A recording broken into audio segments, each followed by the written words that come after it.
Good afternoon. I'm actually doing a daytime video today.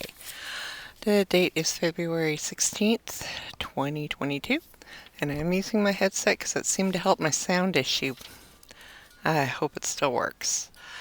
I'm doing this because I've got great news.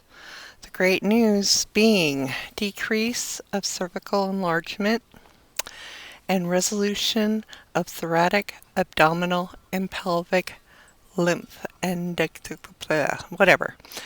Um, in other words, the lymph nodes that were affected by my cancer, which caused me to be stage 4 and inoperable, are now gone. They don't exist anymore. They are not showing up on the PET scan, incredibly. Um, yeah, this is really something.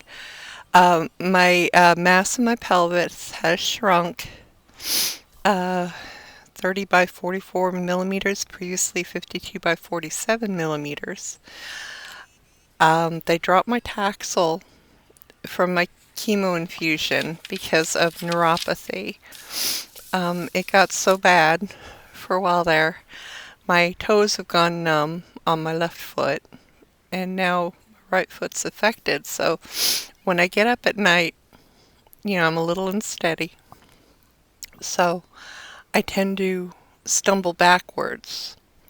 And Dr. Peyton felt, no, it's not worth pushing that anymore because that may become permanent and I'll end up with a walker. And he doesn't want that to happen. So they cut out the Taxol for my infusion today.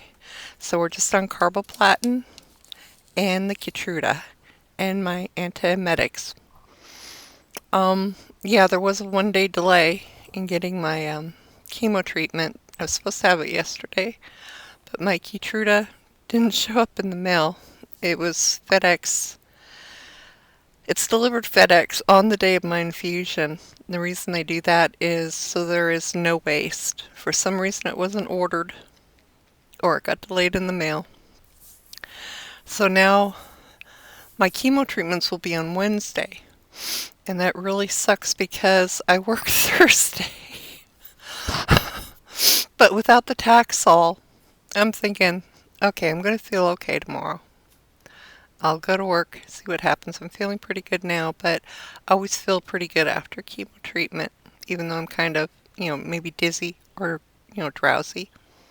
But it's nothing, there's no fatigue or anything. That usually hits on Friday after my chemo treatment. But anyways, I just wanted to share this great news.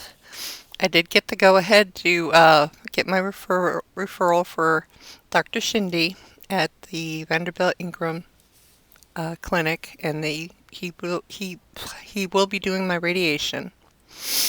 When I consulted with him before, this was before my EGD biopsy. He said that could be just inflammation. If it's not, I'm totally curable. Well, now it's not even an issue anymore because it's resolved with chemo. So it's hopeful that I am curable at this point.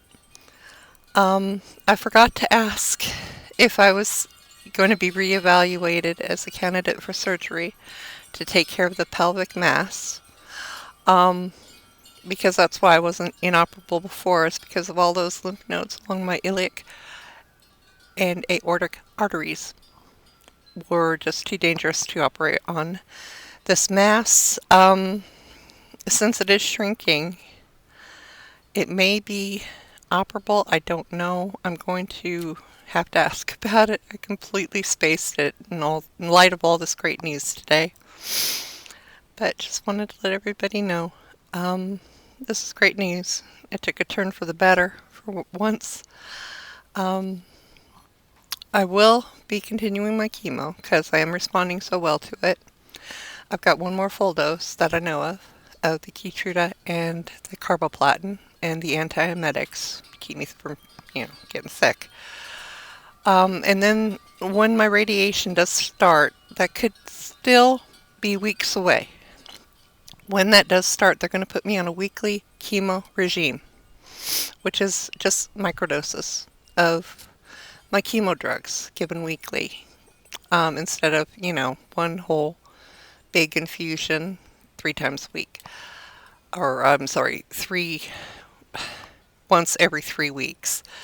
So I'm going to get a weekly, much less chemo infusion during my radiation treatment. And that's the plan right now. I have to wait for Dr. Shindy to call me back for another consult. He does want to do another exam on me, of course. Not looking forward to that because they're so painful.